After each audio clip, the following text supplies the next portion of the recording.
What are some secret facts about human nature? Story 1.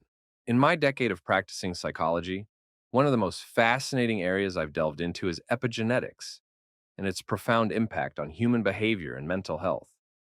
Epigenetics, in essence, explores how our environment and experiences can influence the way our genes are expressed without altering the DNA sequence itself.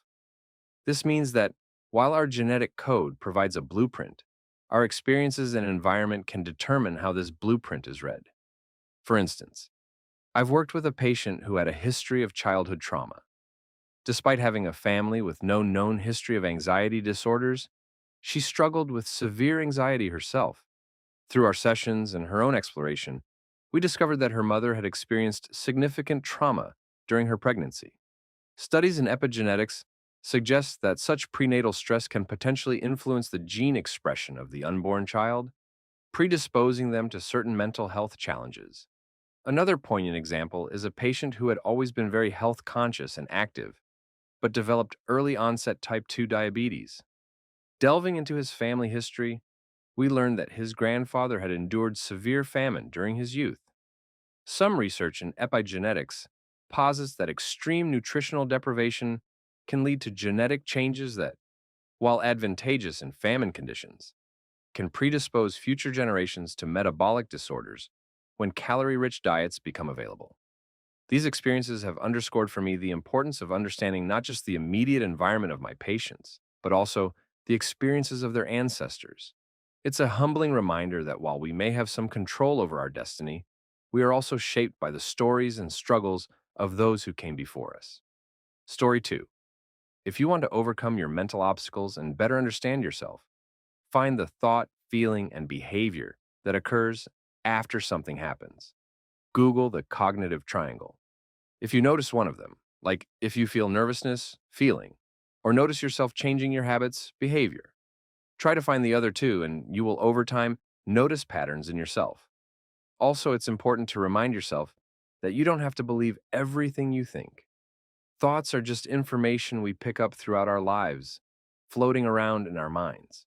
If you have a thought, take a moment to observe that thought like a scientist observes a bug, without judgment, simply factual. Build space between the thought and feeling that it brings by narrating yourself in your mind.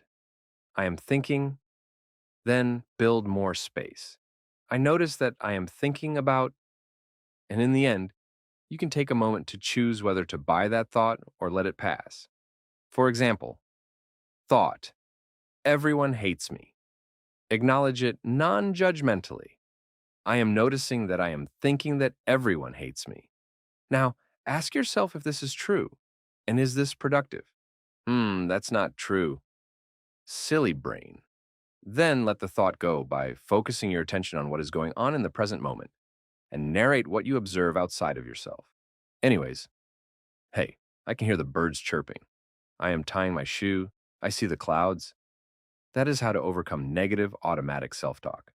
If you still feel crummy after you bring yourself to the present, use a coping skill or healthy hobby to improve your mood, self-care, such as breathing in for 4 seconds, hold for 4, out for 4, hold on the out breath for 4, and repeat.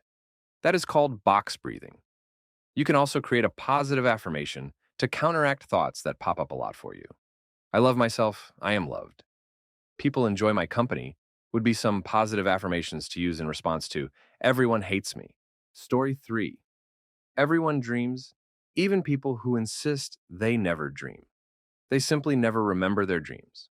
This was proved in a 2015 study of Parkinson's patients who no longer had REM atonia, which is the inability to move bodily muscles in the rapid eye movement stage of sleep, when the most vivid dreaming occurs. Even the patients who insisted they had never dreamed in their life were observed moving, talking, acting out their dreams in the REM stage of sleep. There isn't a satisfying theory yet for why some people can't remember their dreams, but we all dream. Story 4.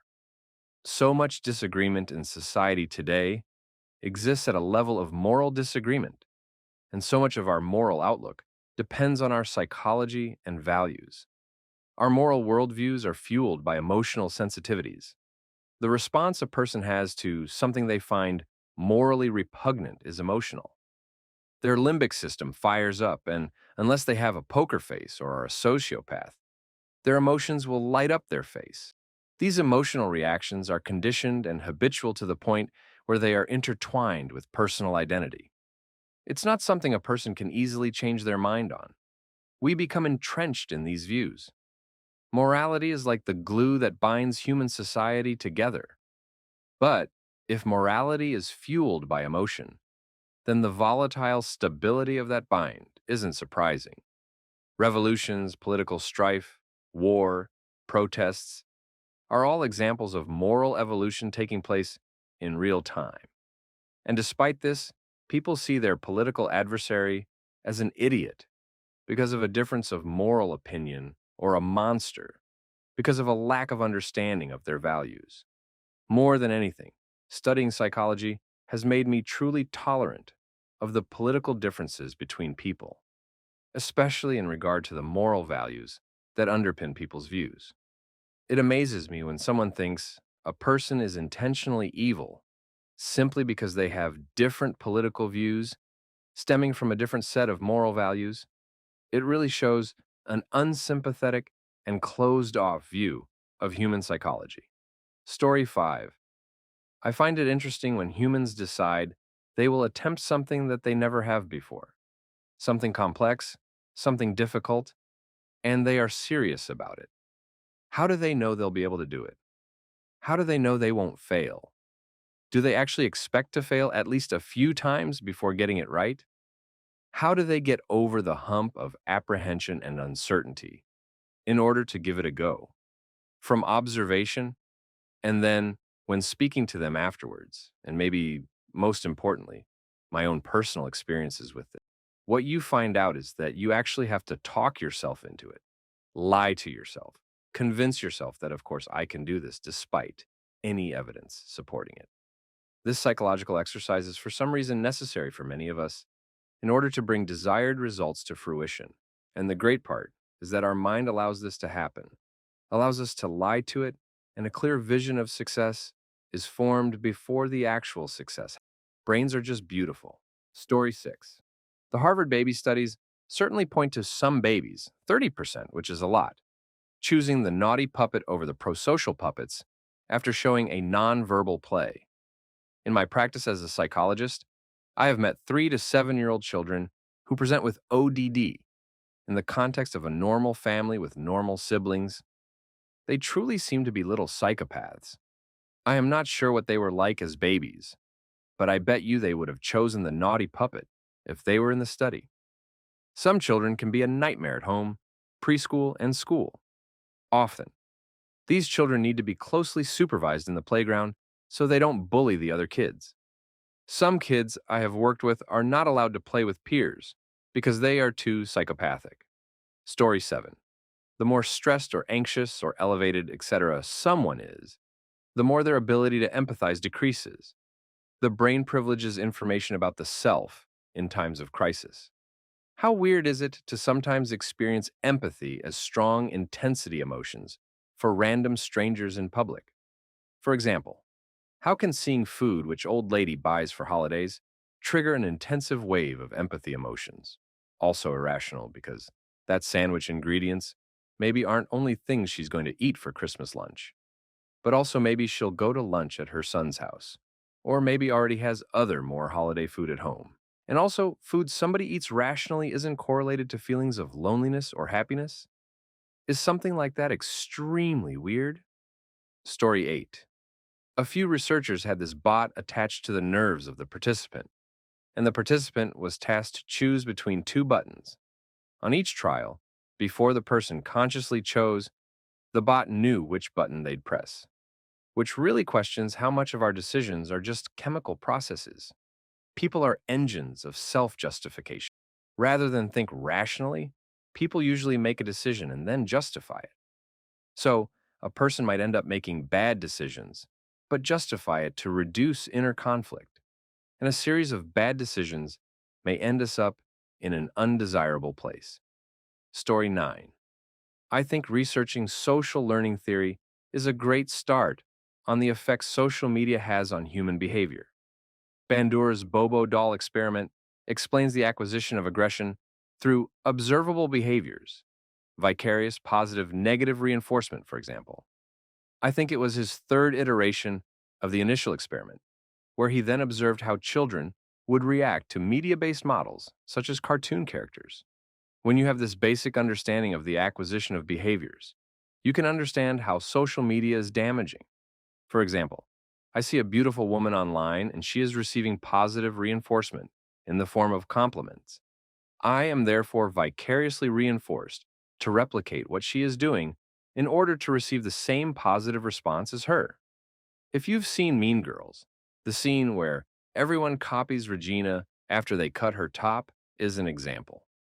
This is applicable to anything, really, and Bandura's experiment further described how gender differences come into play as well. Story 10. In psychology, there is no theory of everything that perfectly explains human thought and behavior. However, several theoretical perspectives seek to understand these phenomena comprehensively. Here are some of the main theories that try to answer this question. Psychodynamic theory. Sigmund Freud and his successors proposed that human behavior is influenced by unconscious forces, internal conflicts between instinctual desires and social norms, as well as by childhood events. This approach aims to explain how these psychological dynamics shape our thoughts and behaviors. Behavioral theory. This theory, initiated by researchers like John B. Watson and B.F. Skinner, emphasizes the role of environment and learning in shaping human behavior. Behaviors are seen as the result of the interaction between environmental stimuli and behavioral responses, without necessarily involving conscious or unconscious mental processes. Cognitive theory. According to this perspective, mental processes such as perception, memory, reasoning, and problem solving are essential for understanding human behavior. Jean Piaget, Albert Bandura, and Aaron Beck all contributed to this theory by highlighting that our thoughts and beliefs influence our behaviors and emotions.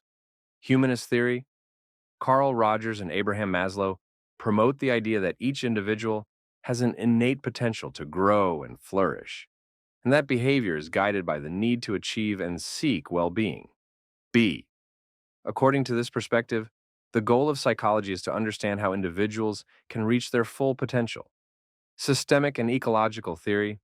This approach considers the individual in the context of their broader environment, including their interactions with family, community, culture, and the social system.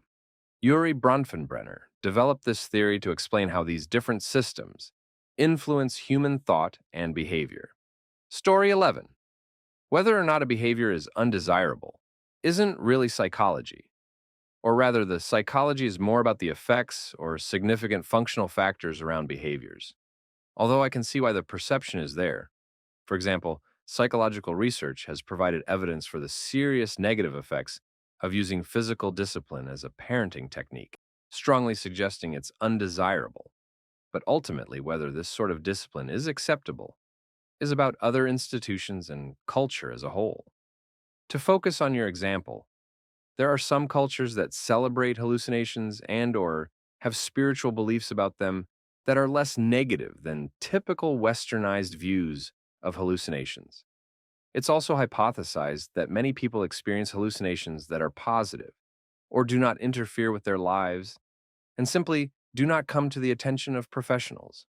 Point is, psychologists didn't sit down and decide hallucinations are bad and XYZ. Well, probably some old school ones did. What psychologists do is look at the relevant factors about hallucinations, causes, effects, ways to manage, etc. Hope that made sense. Story 12. Humans tend to favor immediate rewards rather than better, long-term ones. It's easy to think that people generally prefer immediate rewards over long-term ones, but the reality is much more nuanced. This assumption doesn't hold up when you really dig into it. For example, while some people might spend money as soon as they get it, others are more inclined to save for future needs. This difference often comes down to personality traits. Some people are naturally more impulsive, while others are more conscientious and forward-thinking. If it were true that we all favored instant gratification, things like education wouldn't work. After all, education is about putting in effort now for benefits that might not show up until years down the road. The fact that so many people commit to this process shows that humans are capable of prioritizing long-term goals. That said, if we're asking why some people sometimes choose immediate gratification, like playing video games instead of studying, the answer is more complex. It involves factors like motivation, personality, and individual preferences. It's not that everyone has a natural tendency to go for the quick win. It's that these choices depend on the person and the situation. For example, someone might procrastinate when it comes to studying, but be very disciplined about something else, like exercising regularly. This shows that the tendency to favor short term rewards isn't the same in every area of life, even for the same person. If we try to generalize, it could be about how well someone can see the future payoff of their actions. If someone doesn't see a clear link between studying and future success, they're less likely to put in the work now. There's also the role of dopamine, the brain's reward chemical, to consider. If someone is used to constant stimulation, like scrolling through social media or playing video games, they might get hooked on those quick dopamine hits, making it harder to focus on long-term goals. In the end, while some people do tend to go for the quick reward, this isn't a universal trait. It's highly dependent on the context, the individual, and a bunch of other factors like motivation and personality. Story 13. Nature versus nurture. Because although professional social scientists today reject the debate, we continue to teach it. It grabs people's attention.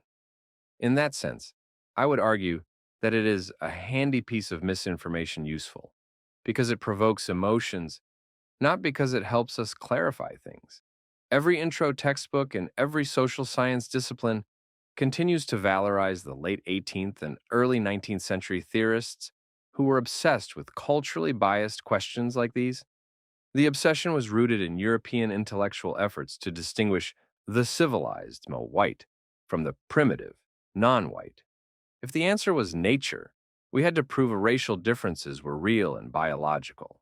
If the answer was nurture, then we had to prove that there was some deep cultural difference that explained the Euro-American right to enslave, commit genocide, and take away land and political power from people across the globe. You can trace the debate back to the history of dichotomous thinking in Europe as well, but it hit its peak in the late 1800s. Male and civilized, or nurture, or reason and intellect versus female, primitive, natural, emotional, body. Because we continue to insist on the dichotomy, that nature is a separate and opposite category from nurture. Even today, we are more likely to say, it is both, instead of saying, the categories are meaningless, and the debate was framed incorrectly from the beginning. But the truth is that every behavior humans engage in, including creating culture and socializing each other, is a natural human action. Culture is natural. Nature is a socially constructed concept. The dichotomy is naive, oversimplified, and distracting. But it is a common cultural trope, a big part of the history of social science. And even social scientists have a hard time figuring out how to reframe the debate. Story 14. Imagine thousands of years ago, a small village of about 100 people existed. Everyone has a role and has something to do. The need for interaction is mandatory, like farming, foraging, hunting, cooking, etc. You really don't have a choice but to interact with people. Then let's say 1,000 years pass by. The village turns into a city. It's now 1,000 people. Roles still the same, but more than enough people to fill them. So some just do menial stuff that goes up a chain of command. Very little interaction. Then the city turns into a country. Population is now in the million mark. Too many people, but limited important and responsible roles, so more menial roles, or even no roles are in place. People become complacent. Well, once you get used to being complacent, stagnant, and have a role where being solitary is in place, well, you've introduced being alone. Once you get used to being alone, it passes down in the evolution chain and evolves into introverts.